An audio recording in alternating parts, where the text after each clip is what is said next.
Y seguimos en los días más felices, el programa de la Juventud Sindical de la CGT. Y de esta manera damos inicio, como lunes de por medio solemos hacer, a la columna Soberanía y Derechos de los amigos y compañeros del Repliegue. Saludos a Fede Tabarossi y a Germán Duarte. ¿Todo bien? ¿Qué tal? Buenas tardes. Todo bien. Bueno, bien. Me escucharon hace un par de semanas, porque lo tiramos, lo conversamos acá a ver si podíamos darle forma a esta discusión de Gramsci o Perón. Y bueno, nada, Ger, avanzaron esto, escribiste una nota, a mí me encantó, realmente los invito a leerlos en la página del Repliegue. Pero bueno, nada, ¿vamos a arrancar con esto? Sí, la idea, bueno, estaba planteado también ahí como un versus, también de alguna manera buscando generar el debate y sobre todo porque nos llamaba la atención cómo en los representantes o exponentes de esto que le llaman la nueva derecha, todos estos personajes que salen a opinar o incluso que escriben libros reivindicando la dictadura militar, criticando distintas cuestiones que tienen que ver con el peronismo y que además obviamente se presentan siempre como enemigos de la izquierda y demás, cómo están instalando el tema de Gramsci, el concepto de la batalla cultural. Y bueno, nos llamaba la atención esto y indagando esto también vimos cómo también esto en su momento había sido tomado por el progresismo. Y bueno, la idea es esa, preguntarnos en principio eso, cómo es que coincide, digamos, por un lado el progresismo, por el otro lado esta nueva derecha, en un autor, digamos, más identificado con el comunismo y con el comunismo previo a la Guerra Fría, digamos. Sí, totalmente. O sea, me parece que en la nota haces una recapitulación muy buena. Aparte está separado por subtítulos de cómo se mete dentro del progresismo, esta nueva izquierda y de esta nueva derecha, este concepto. O sea, cómo puede ser que dos posturas totalmente antagónicas tomen a un mismo autor el mismo concepto y laburen sobre eso, ¿no? Claro, sí. En principio, bueno, para que no quedemos hablando así en el aire, trajimos unos audios, a ver si los tenemos ahí, que la idea es, digamos, escuchar brevemente. Bueno, por un lado está la Inca, Encaminato, que es que bueno, expone esta cuestión de Gramsci por ahí desde un punto de vista más progresista. Después aparece un fragmento de una entrevista a Laje, donde desarrolla por qué él toma los conceptos de Gramsci. Y bueno, y cierra con una reflexión de Perón, con el discurso de Perón del 12 de junio del 74, como para de alguna manera darle un cierre. Así que bueno, si podemos lo escuchamos. Ese, cuando quieras, mándale play. Sobre el tema de la batalla cultural, cómo la ultraderecha robó, choreó, afanó de Gramsci la idea de batalla cultural, y esto a nivel global, y en nuestro contexto al kirchnerismo. Así que yo lo que les voy a decir es devuelvan la bolsa, por favor, porque nos han robado. No lo puedo creer. Bueno, es un poco una reivindicación al kirchnerismo, acá para que el cuquerío se vuelva loco, pero tampoco para caer en una cosa pasatista ni nada, sino simplemente para señalar cómo justamente estas ultraderechas encontraron en determinadas formulaciones que provienen de la izquierda, porque Gramsci, que es el inventor de este concepto, la batalla cultural, es uno de los elementos fundamentales del marxismo. Más citado que leído, ¿no? También. Más citado que leído, incluso por esta ultraderecha, ahora van a ver cómo lo toman, pero que ellos realmente tomaron cosas de ese universo. Esto está estudiado y hay distintas... Entonces, ¿qué es lo que plantea Gramsci? Gramsci dice, miren, el Estado es hegemonía acorazada con coerción. ¿Qué significa esto? Coerción es el uso de la fuerza física. Cuando Milei dice el Estado es el monopolio del uso de la fuerza, tiene razón, pero no es solamente eso. El Estado también depende de todo un sistema productor de consensos culturales, del cual depende para no ser simplemente el uso bruto de la fuerza física. ¿Dónde se produce la cultura? Bueno, Gramsci ya lo empieza a ver desde las cárceles de Mussolini. Dice, se produce desde las escuelas, desde las universidades, desde la prensa, y aquí hay una gente que es fundamental, que son los intelectuales para Gramsci. Los intelectuales son creadores de marcos interpretativos del mundo. Ahora bien, ¿cómo las personas adquieren marcos interpretativos? ¿Porque leen directamente a los intelectuales? ¿Porque hemos todos leído a Marx, a Gramsci, a Althusser? No. lo adquirimos por vía del sentido común que se producen en otras instancias del aparataje cultural. Por ejemplo, los periodistas, los profesores del colegio, los medios de comunicación, el cine, la música, el teatro, etcétera, etcétera, etcétera. Entonces, yo sé que hay muchos que quieren desviarnos en una o en otra dirección. Nosotros conocemos perfectamente bien nuestros objetivos y marcharemos directamente a ellos sin influenciarlos, ni por los que tiran de la derecha ni por los que tiran de la izquierda.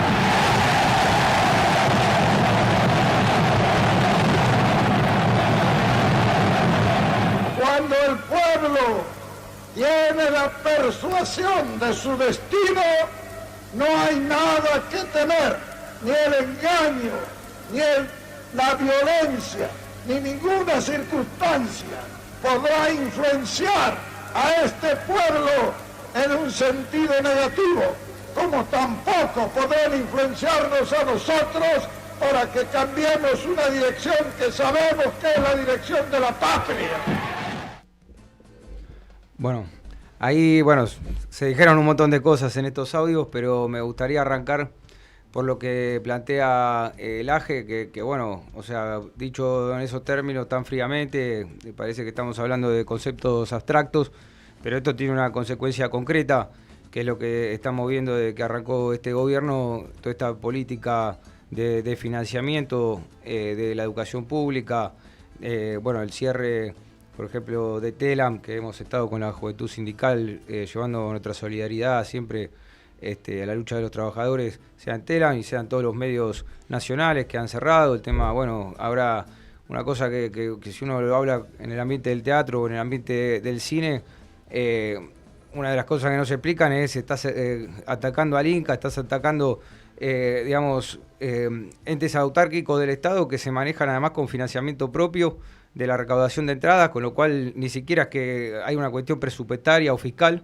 Sí, hay algo más atrás de eso. Claro, es una persecución ideológica, es una batalla cultural, porque ellos, como explica Laje, ¿no? Ellos consideran que, ya de por sí parten de esta cuestión delirante, ¿no? de que el marxismo está impregnado en todo, en esa batalla que ellos dan contra el marxismo impregnado en todo, justamente persiguen. Hay una persecución ideológica contra trabajadores de los medios de comunicación públicos. También esta estigmatización de artistas que hemos visto por parte del presidente y de sus distintos personajes. Así que no es que estamos hablando de filosofía o de cuestiones abstractas, sino que estamos hablando de un problema concreto que tenemos que enfrentar como pueblo hoy por hoy. Sí, un también descreimiento de esas instituciones intermedias, organizaciones libres del pueblo que para nosotros son las que amalgaman a la sociedad. O sea, me parece que poco Laje lo que está diciendo es, el sentido común también se crea sobre esas instituciones, sobre esos clubes, sobre esa sociedad de fomento, y todo eso es marxista. Entonces hay que destruirlo, hay que hacerlo mierda, que desaparezcan los clubes de barrio, que desaparezcan las bibliotecas populares, que desaparezcan las sociedades de fomento para poder liberar del marxismo a la sociedad. Uno que capaz tiene la formación académica de uno le acerca algunos conceptos, hablar de, todo es marxismo, el kirchnerismo de la década ganada era comunismo, el gobierno de Alberto Fernández era comunista. Es comunismo y después lo demás. No hay como para la gente que piensa en la derecha, que piensa como una persona de derecha, no es, el peronismo como tercera oposición. O sos comunista, o sos liberal, o sos capitalista. Sí, totalmente. Lo que dijo en el foro de Davos, que después, cuando va a su colegio secundario, dice, fui a Davos y le dije que son todos unos zurditos. Y en el foro de Davos están los principales banqueros del mundo. O sea, si esos son todos unos zurditos, entonces... Claro, ¿qué nos queda a nosotros? ¿Qué nos queda a nosotros? Exactamente. Claro, exactamente. Pero también lo que intentamos es indagar en por qué también desde el progresismo se ha tomado esta idea de batalla cultural. y cuál es ese plafón común que tiene. Y en sí lo que se puede encontrar también es de alguna manera una subestimación del pueblo, porque o sea, esta idea de que hay un sentido común que está instalado y que en realidad está manipulado, digamos, conspirativamente, o sea, como que hay una especie de conspiración que manipula estas organizaciones intermedias para manipular la opinión pública y para que la gente piense determinada cosa, que bueno, en su momento cuando se instaló la dicotomía de Clarín miente, más allá de que obviamente el periodismo miente muchas veces y más allá de que el monopolio de Clarín sabemos la historia nefasta que tiene y demás, pretender que bueno, que la gente vota a determinada cosa porque los medios le mienten, es muy simplista, es no escuchar también a la gente por cuáles son las reivindicaciones genuinas, los motivos reales que hay en el pueblo. ¿Y qué es esto que también tratamos de rescatar de Perón? Que Perón dice, no tenemos nada que temer cuando el pueblo está convencido de su destino. Nosotros no tenemos esa posición del peronismo de decir, bueno, vamos a explicarle a la gente lo que tiene que hacer, cómo tiene que pensar, sino más bien de ir a escuchar, de escuchar a las bases, de estar en ese intercambio, en ese día a día. Porque bueno, nada, una vez que uno se desconecta, bueno, terminamos en los problemas que estamos viviendo hoy en día, ¿no? Sí, que un poco también es la discusión histórica que tenemos de si Perón crea el peronismo o Perón es la síntesis de un proceso histórico que dio el pueblo argentino trabajador desde las primeras invasiones inglesas, si se quiere. Mirá dónde nos estamos yendo. Pero me parece que hay una instancia de discusión con este concepto que trae Gramsci. O sea, yo creo y soy partidario de esto, de que Perón es una síntesis de un proceso de lucha de la clase trabajadora. Acá me van a tirar alguno de marxista por usar ese concepto, pero bueno, que lo charlamos en el principio del aire. Hay una regambre que da como resultado histórico la posibilidad de que existe una figura como la de Perón. Que existe el 17 de octubre tiene que ver con todo un proceso de lucha que da la clase trabajadora, que si se quiere arranca, hay un histórico del peronismo que siempre me dice, esto arranca del momento que los astilleros nacionales dicen no vamos a hacer barco para la guerra contra el Paraguay. Me parece que hay algo ahí, que es algo que desconoce esta nueva derecha de los procesos, porque ellos vienen a imponer lo mismo que le pasa al progresismo. O sea, claro, se ha escuchado de decir, no, bueno, el problema de los montoneros que iban a la fábrica a explicarle a los laburantes cómo hacer la revolución. Y a mí me parece que sí, hay un problema ahí. Claro, como la lógica de vanguardia, digamos, como de un grupo de iluminados que tienen justamente un poco lo que decía Germán antes, ¿no? Que explicarle, enseñarle, iluminar a los trabajadores o, digamos, a la sociedad, a la comunidad en su conjunto, cuando en definitiva el peronismo, de alguna manera, es lo contrario, o sea, concibe a los pueblos como el sujeto de la historia, es un poco lo que decías vos recién, como el pueblo se va haciendo de su propio camino, con su propia identidad, con sus tradiciones, con su cultura, y en definitiva eso es como va hacia adelante y con su propia identidad, o sea, sus propias formas, como que está un poco ajeno a las manipulaciones que puedan tener, pero que bueno, se ven acá, sea por izquierda o por derecha, entre comillas, con los conceptos de Gramsci que estamos tratando, ¿no? Hay una cuestión también que está bueno, ya que estamos hablando de esto de Gramsci, de esa época, de aclarar y que tiene que ver con lo que comentabas, que es el tema que muchas veces se acusa, bueno, incluso de los libertarios también, creo que había un discurso de Spert que decía la paritaria es un concepto fascista y bueno, muchos acusan al peronismo de ser fascista y justamente la diferencia tiene que ver con que el fascismo creó, digamos, los sindicatos y demás como un organismo del Estado y prácticamente desde el Estado se crea todo, obviamente en un régimen totalitario. Y en cambio el peronismo no hizo eso, el peronismo fue a las organizaciones libres del pueblo que ya existían, como vos bien decís, eso es muy importante para mí, o sea, desde el fondo de la historia ya estaba el pueblo y la organización sindical ya de fines del siglo XIX, somos de los países de Latinoamérica pioneros en el movimiento obrero, también por toda la inmigración que tuvimos, no vamos a hablar toda una clase de historia, pero es importante eso, que fue el pueblo el que creó el peronismo y el que creó las organizaciones libres del pueblo. Lo que hizo Perón fue tener la habilidad de traducir eso en política, a llevar eso a las instituciones de la República que, bueno, estaban en ese momento ajenas a lo que pasaba en la calle. Sí, a mí me parece, y quería preguntarte, Ger, así como una de las últimas preguntas, me parece muy interesante el último subtítulo de la nota cuando hablamos un poco de las aplicaciones actuales, o sea, tanto del peronismo, porque viste se escucha todo el tiempo, incluso dirigentes del campo nacional y popular dicen, no, bueno, pero la figura de Perón ya pasó. Bueno, pero reivindicamos otras figuras que son muchas anteriores a Perón. Claro. Me parece, o sea, Perón era el gran filósofo de la liberación de los años 70, era Perón. Bueno, pero algunos reivindican personas que murieron a finales del siglo XIX. Entonces, nada, ¿cómo es la aplicación actual de todo esto? Sí, inclusive, eso me acuerdo que lo charlábamos la otra vez cuando salió el tema, justo Germán había escrito la nota esta y lo charlamos unos minutitos.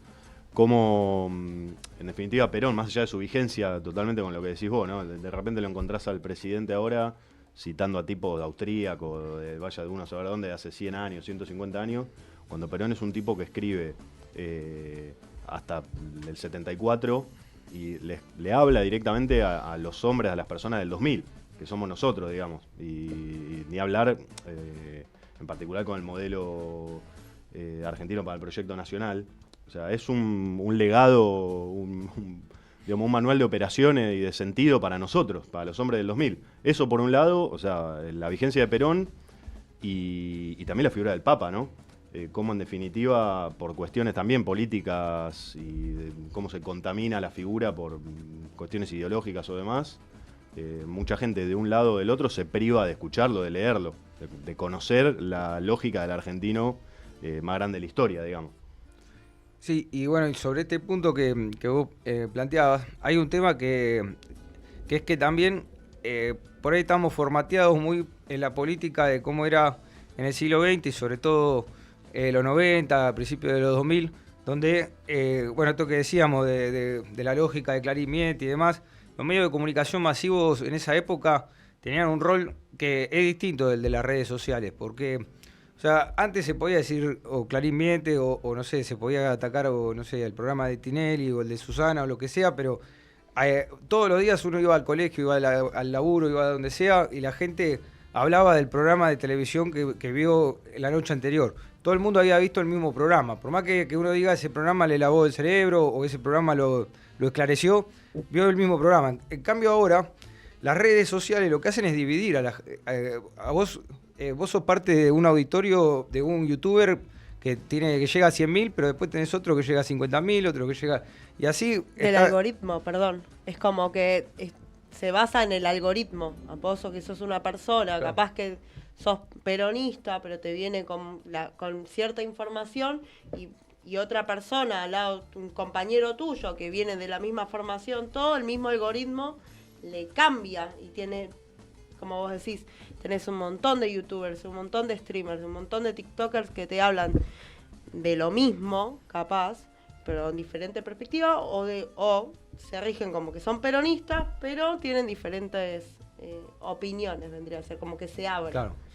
Claro, y va generando, el tema es que va generando como distintos grupitos. No hay ni siquiera o sea, no se genera un grupo en común, por lo menos para decir, bueno, están equivocados en lo que dicen, porque ahora vos ni te enterás por ahí lo que está diciendo.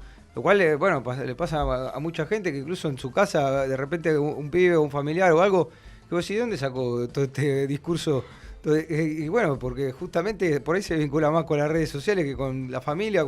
Totalmente. Y también uno de los temas es que, por ejemplo, en Twitter o X, cualquier persona puede decir cualquier barbaridad, como por ejemplo, hoy a las 9 de la mañana me crucé a Cristina Kirchner en pañales, caminando, y va a ser tan masivo que muchas veces los mismos noticieros, diarios, periodistas que tendrían que chequear la información, no chequean y te lo tiran. Y ahí se generan las fake news tan famosas, pero por un tuit de una persona que estuvo en su casa a las 4 de la tarde y dijo, tengo ganas de tuitear esto. Y de nada se formó tremendo choclo por alguien que no tiene ni... No te voy a decir ni voz ni voto, pero por lo menos no tiene como esa validación de información que deberíamos tener al momento de comunicar. Y sí, porque vos por lo menos antes estaba, no sé, 678, me acuerdo, que te mostraba, no sé, la Nata dijo tal cosa, y entonces después te ponían el archivo de esto es mentira, pero ahora justamente no hay un debate común sobre lo que dijo la Nata, hay millones de... ¿Cómo le contestás a todos? ¿Cómo, No, ahora no es ¿y cómo Clarín miente, ahora es el Claro. 50% de la población te va a mentir. Claro, porque aparte, claro, son los propios usuarios los que replican eso. Pero bueno, todo esto también es importante que, o sea, obviamente tenemos que usar las redes sociales, tenemos que usar las nuevas tecnologías, porque no nos podemos quedar en el tiempo. Pero tampoco podemos pensar que, de alguna manera, no sé, el sindicato o el club o lo que sea se puede trasladar a la virtualidad 100% y dejar de existir como algo presencial. Y pensar que, bueno, ahora nos reunimos por Zoom, hacemos todo a través de una página, un campus, y porque justamente el problema es ese, que no sé, esto lo dice Byung-Chul Han, que es un filósofo que está bastante de moda hoy en día, pero nuevo. ¿Cómo? Nuevo. Está, sí, bastante nuevo en ese sentido, pero él lo que dice es que las redes sociales no generan espacios públicos, generan solo espacio privado. O sea, no hay algo como la plaza o como el lugar de trabajo en las redes. Lo cual no significa no usemos las redes, al contrario, o sea, hay que usarlas, pero apoyando el laburo del día a día que hacemos en los gremios, en los barrios, en los clubes. 100%. Me parece que el ámbito territorial siempre... El ámbito al revés. El ámbito digital tiene que tener siempre una imbricación en lo territorial, porque bueno, es el lugar donde nosotros trabajamos históricamente, porque para nosotros la única verdad es la realidad y la realidad es la realidad tangible, ¿no? Pero bueno, muchachos, realmente me gustó. Los invito a todos a leer la nota escrita acá por el amigo Germán, porque realmente es muy interesante y hace un recuento más profundo de lo que pudimos resumir acá en estos 15 minutos de entrevista. Así que les quiero agradecer a los dos, Fede, Ger. Bueno, muchas gracias por el espacio. Sí, muchas gracias. Déjame que te meta un chivo Por de supuesto, la mano con lo último que conversábamos de la cuestión del algoritmo de las redes. Nosotros desde Repliegue, con la colaboración y el acompañamiento de otros compañeros, hicimos unos encuentros de introducción al peronismo, o sea, yendo directamente a la obra de Perón. Hicimos 4 encuentros virtuales y esto fue hace un par de meses y empezamos a hacer unos cierres presenciales, un poco de la mano de lo que fuimos hablando, ¿no? Hicimos uno acá primero en Capital Federal, el segundo en Rosario, y este sábado vamos a estar en la Universidad de Mar del Plata, en la Facultad de Derecho, a las 16:30 horas. Bueno, maravilloso. Todos los que anden por la quinta sección electoral están más que invitados. El compañero que ande por ahí, que se acerque. Por supuesto, porque no tiene desperdicio. Bien, compañeros y compañeras, tema y ya seguimos con los días más felices.